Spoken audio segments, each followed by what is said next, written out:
School college में पढ़ाए जाने वाले इतिहास में मेघों का कोई जिक्र नहीं है।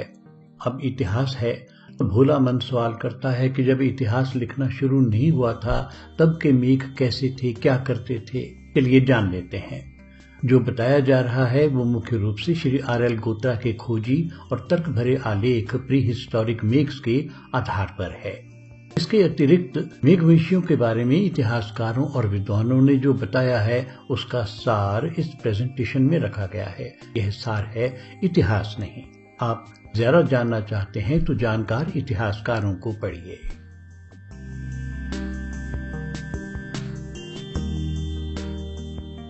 हम इतिहास इसलिए पढ़ते हैं ताकि अपने पुरखों, उनकी शारीरिक हस्ती, उनकी सभ्यता, उनके कामकाज, विचारों, आस्थाओं और उनके जमाने के बारे में जान सकें। उसके बारे में ऐसी बातें जान सकें जिनका असर किसी न किसी तरह हम आज अपने जीवन में महसूस करते हैं। स्कूलों में पढ़ाया जाने वाला प्राचीन इतिहास ब्राह्मणों, क्षत्रियों और राजपूतों के इतिहास से भरा हुआ है। भारत में वेदों पुराणों में लिखी कथाओं को अक्सर इतिहास के तौर पर पेश किया जाता रहा है, जो इतिहास लेखन से जुड़े वैज्ञानिक नजरिए पर आधारित नहीं है।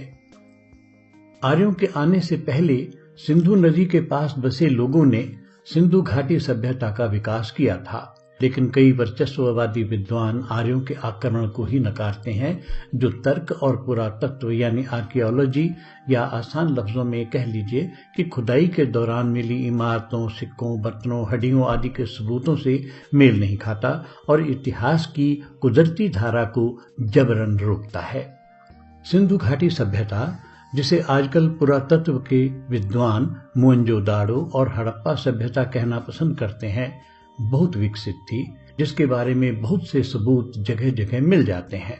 सिंधु घाटी सभ्यता के विकास के बाद उस सभ्यता के बाशिंदों ने ईसा से तकरीबन 900 से 600 वर्ष पहले मेडिटेरेनियन इलाके में अपना मेदों का मेदियन साम्राज्य स्थापित कर लिया था। ईरान के इतिहास में उभरे उस मेदियन साम्राज्य के नक्शे में सप्त सिंधु इलाके का काफी हिस्सा आता है। मेदियन साम्राज्य के बाद पर्शियन साम्राज्य स्थापित हुआ। इसका विस्तृत इतिहास उपलब्ध होता यदि आर्यों और इस्लामिक शक्तियों ने अपना वर्चस्व स्थापित करने की कोशिशों में पहले के इतिहास और उसकी निशानियों को बर्बाद न किया होता। उस बर्बादी की कहानियां पुरातत्व के इतिहास में भरी पड़ी हैं। इस बीच आर्य कबीले के समूहों का इस इलाके में आना लगा हुआ था।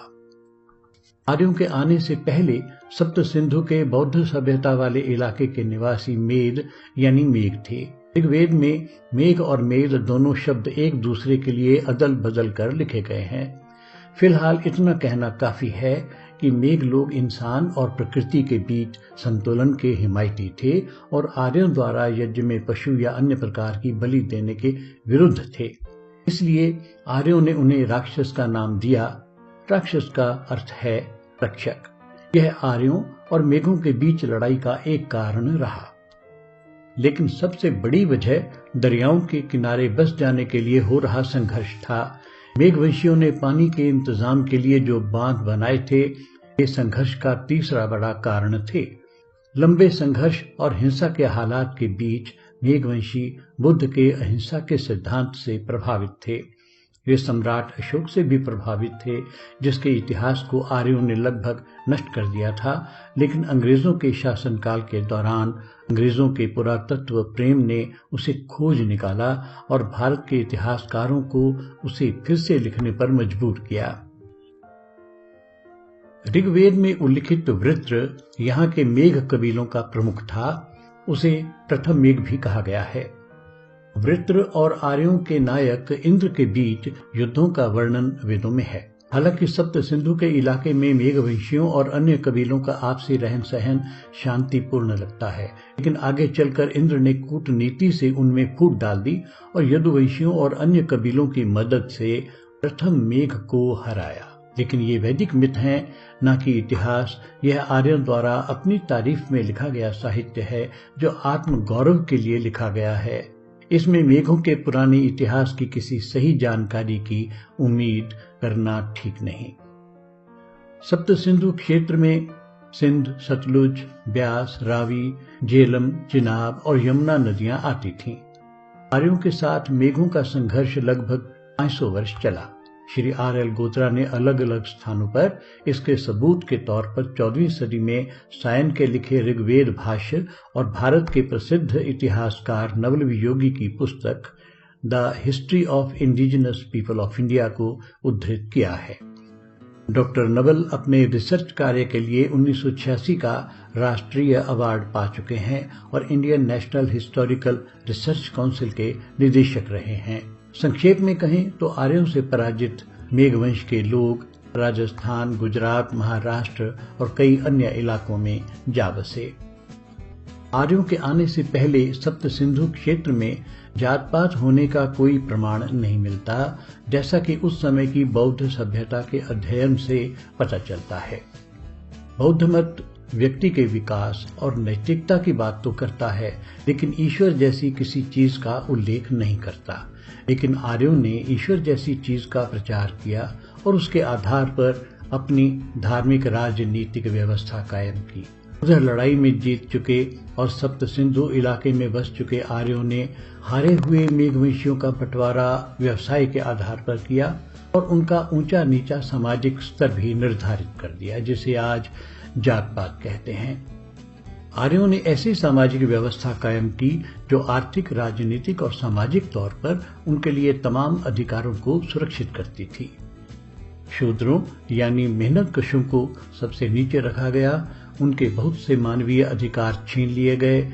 इस व्यवस्था को स्थापित करने के लिए स्मृति भार्गव नाम के आर्य ब्राह्मण से मनुस्मृति नामक एक धार्मिक राजनीतिक संविधान लिखवाया गया और उसे ईश्वर की व्यवस्था कहा गया। कलहण नाम के एक ब्राह्मण लेखक की पुस्तक राजतरंगिणी को ऐतिहासिक संदर्भों, हवालों की पहली किताब माना जाता है। उसमें कश्मीर के राजा महामेघवाहन का उल्लेख है, लेकिन बहुत कम है। मेघवाहन को अफगानिस्तान से लाया गया था। इस पुस्तक में वो आर्यों की मदद करता दिखता है। इसमें महामेघवाहन के कामकाज, राजपाट का कोई ठीक ठाक सा ब्यौरा नहीं मिलता। संभव है मेघवाल शब्द महामेघवाहन से निकला हो। आर्यों से पहले भारत में बस चुके कबीले आज भारत में किसान, शिल्पी और कारीगर हैं, जिन्हें SC, ST, OBC कहा जाता है और जो कुल जनसंख्या का 85% हैं। सभी प्रकार के तथ्यों और इतिहास की गहरी खोजबीन करने के बाद स्वतंत्र भारत के संविधान निर्माता डॉक्टर भीमराव अंबेडकर ने भारत के इतिहास को बौद्धों और आर्यों के बीच हुए संघर्ष का इतिहास कहा है।